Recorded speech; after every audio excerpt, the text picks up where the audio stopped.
guys, I am Dana Wollman, Managing Editor at Engadget. I just got done live blogging the Apple WWDC keynote. I am here with my colleague, Senior Mobile Editor Chris Velasco, and we're here to just recap the big news of the day. The keynote was 2 hours, but we'll try and distill it as best we can. The biggest news from macOS, iOS, watchOS, and a few other surprises. Starting with macOS, just that, OS X is now called macOS. Apple actually acknowledged on stage today that OS X looked a little funny on paper when you arranged it side by side next to TVOS or iOS. So now it is macOS, specifically macOS Sierra, set to come out in the fall, which is when we usually expect new software releases from Apple.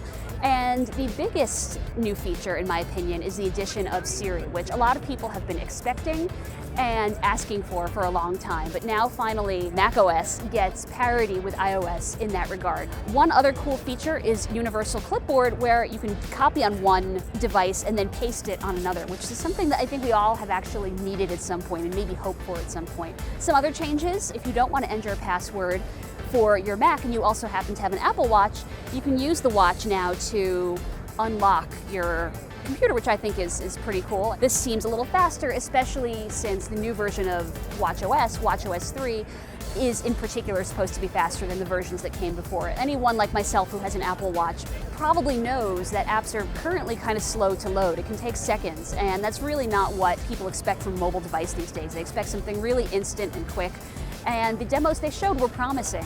The apps were quick to load, and part of the reason for that is that there's now a dock where you can store your favorite apps. So for instance, it's quicker to start a quick workout, whereas before, if I wanted to log one of my workouts, there was a lot of tapping involved before I could even start logging it. So it's not just that the watch itself is going to be faster, but navigating through the OS should hopefully be more intuitive and just more convenient. Hey, Chris Velasco, Senior Mobile Editor at Engadget. Let's take a minute to talk about tvOS. Maybe not the biggest news here at WWDC, but still plenty of cool stuff going on. Maybe the coolest so far is Siri. You're now able to use Siri to search different applications. So typically, you'd use her to find movies and content directly within Apple's ecosystem. But for example, you can now ask her to search for things on YouTube, which is great because that's where I spend all of my time. Another big addition to tvOS is the fact that you can now sign on just once. So if you're like me, you're an HBO Go guy, you're an ABC guy, you used to have to sign into all of these different services with its unique code for every single service, which sucks. Now you can do it just once using your credentials and log into basically this entire content ecosystem in one fell swoop, which is really nice. It's also great to see tvOS tying a little more tightly into the rest of Apple's software ecosystem.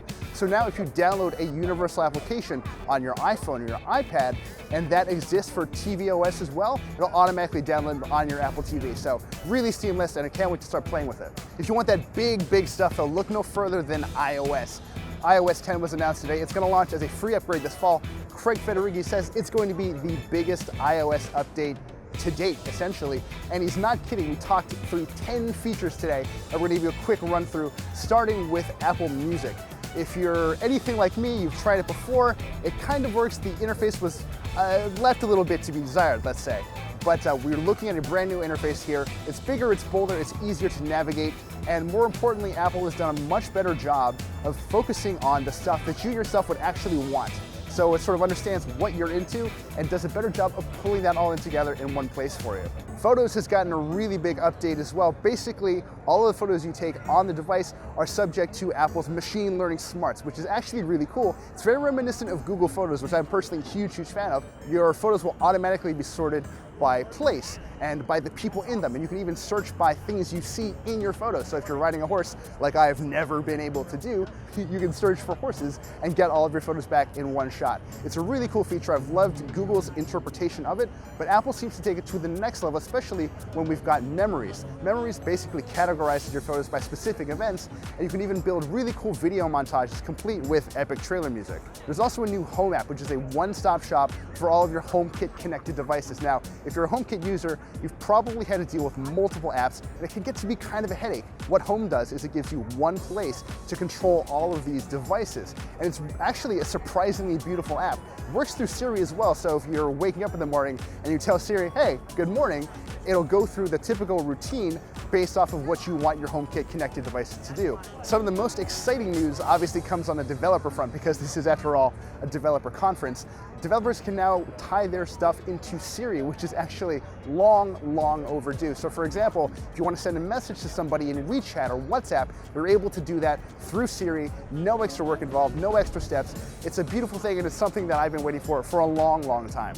Beyond just messaging, you can ask Siri to do slightly more arcane things, like order you a car via Uber or Lyft, or start and stop runs in Runkeeper if you're an exercise person like I'm not. Some of your lesser used apps have gotten updates too. I was never a huge fan of Apple Maps, but it does now have more proactive suggestions for things to do around you. You can also now get better traffic support and actually scroll through and see what your route looks like ahead of you.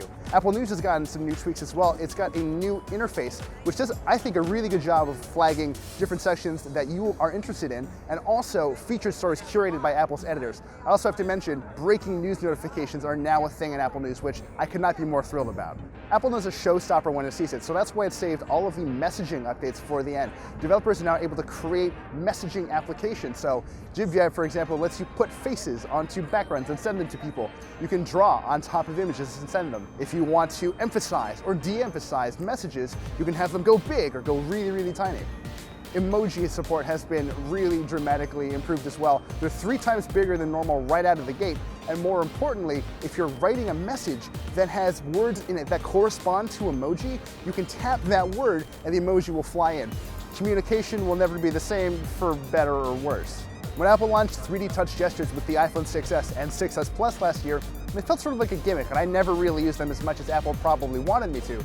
That's going to change with iOS 10. You're going to be able to force touch notifications to blow up their content, and more importantly, dig into third-party applications to let the content inside them become the star. Uber's a great example of this. If you force touch that icon, instead of just getting the option to say order a car, you'll be able to actually see where your car is, which is a really great feature. A lot of this ties into a redesign as well. Those notifications exist in cool bubbles that appear on your lock screen, and swiping over into the Today screen features those bubbles as well to house your news and suggestions. It's a really overdue update, and honestly adds a bit of cohesiveness to a lot of disparate parts of iOS. And that's really the big theme we've seen this year. A lot of Apple's functionality has been sort of siloed away into different experiences. And what seems to be the case with iOS 10 is that Apple is trying to weave all of these little bits together into an experience that feels much more cohesive, much more unified, and hopefully more of a joy to use. The biggest bummer of today is that all of the cool stuff that we saw really isn't going to be available till the fall. We can't wait to go hands-on with the stuff when it is available, but until then, stay tuned with Engadget.